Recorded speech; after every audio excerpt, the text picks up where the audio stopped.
So yes, it is a partnership, and we do have some responsibility for sure. Tonight we are taking a closer, in-depth look at the battle against human trafficking in the state of Iowa, particularly the role of hotels now. A law passed over the summer requires anybody that works at a hotel in Iowa to get training to know the signs of trafficking when they see them. That training is free and it's online and now required at 1,500 different hotels, campsites, and even Airbnbs. Tonight, Iowa's News Now anchor David Amelotti is going to break down the new roles of hotels in the trafficking fight and the impact that we're already seeing because of that law. He's also bringing us the personal perspective of someone who is in the trafficking system to hear what she says needs to be done to stop it in this Iowa's News Now Investigates report. This is something most of us don't think about when we go to check in for a hotel stay. Tonight, I get the answers to should hotels be involved. How does one become a victim of sex trafficking and what it takes to overcome that trauma? The sights and sounds of a hotel lobby. Guests drop their bags to check in 24/7. The first guest experience happens right here. This is Matt Trado. He's the general manager of the Hyatt Regency in Coralville. On a busy day, he has more than 200 check-ins. It's the front desk clerk that is the first line of defense detecting human trafficking in progress. What are some basic things that your front clerk is looking for? To identify different things like, for example, one tendency of sex trafficking is paying in cash, or a very dominant individual not allowing someone else to talk or be involved in the conversation. 77% of sex trafficking cases that involve a sex act happen in a hotel.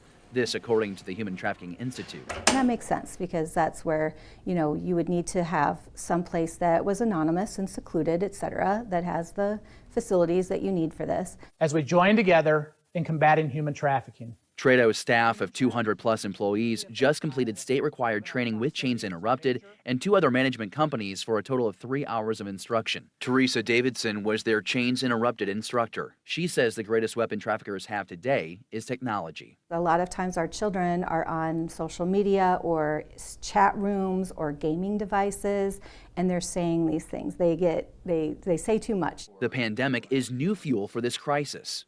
Everybody shut down, and all of the resources, the funding went away. People aren't working to be able to donate, and so a lot of our resources went away.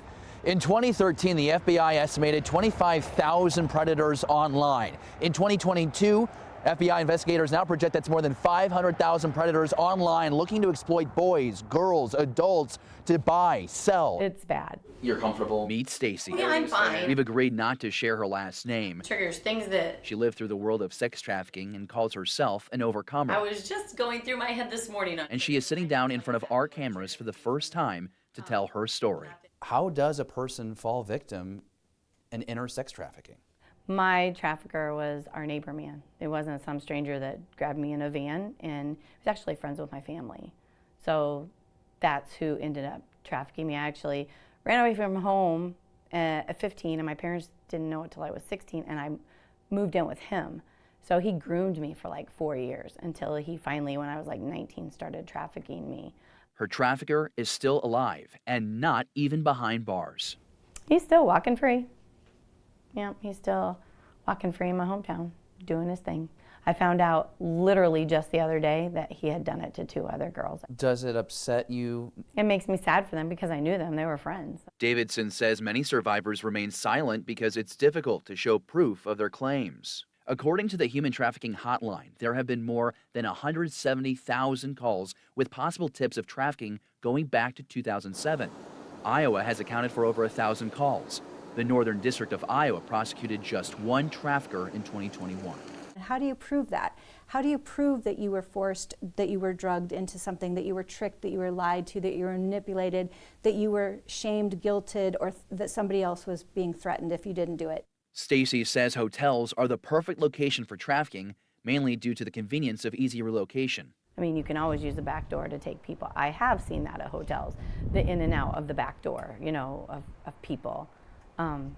There's not a whole lot of accountability in a hotel as to who's going into that hotel room and who's not. Is it really the responsibility of hotels to be advocates? It is part of our responsibility to make sure that we minimize this in our area. We can control what's happening here. Have we seen any results yet? Have we been able to save anybody with this training?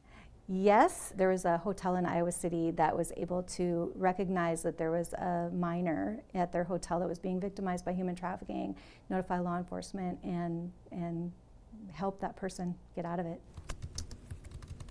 Today, Stacy works as an advocate with Chains Interrupted in its downtown Cedar Rapids office. She says she will not pursue her trafficker, but she will teach others how to take control of their life. To date, she has worked with 25 other survivors. But when they look at Stacy and see what she has done in her life, they can say, you know what?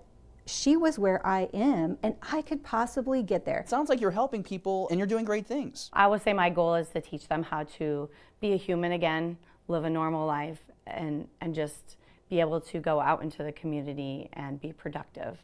And not walk around being a victim all the time, but being an overcomer, and just that there's hope for them, that they're not a total loss. Just a remarkable story. She was saved by an undercover cop, and today that officer is her husband, and they have 2 fully grown kids. Stacy just told her kids within the last year about her trauma. The greatest thanks to Stacy for her bravery, sharing her story with us. In studio, David Amelotti, Iowa's News Now. And thank you for that report, David. Now let's take a look at a couple of bills trying to help victims right now and protect people before they would ever become victims. Here at the state level, there's something called the Device Filter Act. State Representative Sandy Solomon out of Waterloo is leading the charge with this. The proposal wants to require internet filters on cell phones to be turned on by default, which is not always the case. And of course, this is a day and age where kids that have phones are younger and younger, and it can be dangerous to have them off by default. It takes 39 steps to turn it off, to turn the filter on. And so most parents don't know how to do it. It's hard, it's cumbersome. And so our children are being exposed at an early age to things that they have no developmental capability to handle. Then at the federal level, there's the Erna Act. It's got sponsorships from both Iowa Senators Joni Ernst and Chuck Grassley, as well as District 1 Representative Ashley Hinson. It's trying to fix part of Section 230 of the Communications Decency Act, which is all about protections for internet sites. It's a section that keeps places like Facebook, Twitter, and Instagram from being liable if people get exploited through their platforms. Local hospitals are partnering up with the Cedar Rapids Police Department as they work to stop human trafficking in the area. Nonprofits like Chains Interrupted, who you just heard from their co-founder there, also part of those collaborations. Chief Wayne German says the people of Cedar Rapids, you, if you're watching from there tonight, play a big part in how CRPD can respond to trafficking in the city. Human trafficking and sex trafficking is, very real. It does occur, but, as the mantra of you see something, say something, that's what we need. So after all this over the last 8 minutes or so, you might be wondering how you can help or what you can do possibly. Chains Interrupted, hoping to build more partnerships to get more information and advocacy out there. You can get in touch with them. The information we have with this story at iowasnewsnow.com should be right there on the front page. And if you or somebody you know is being trafficked, there is help. You can call to make a report or to leave a tip to help investigators. That helpline number right there on your screen, 1-800-770-1650.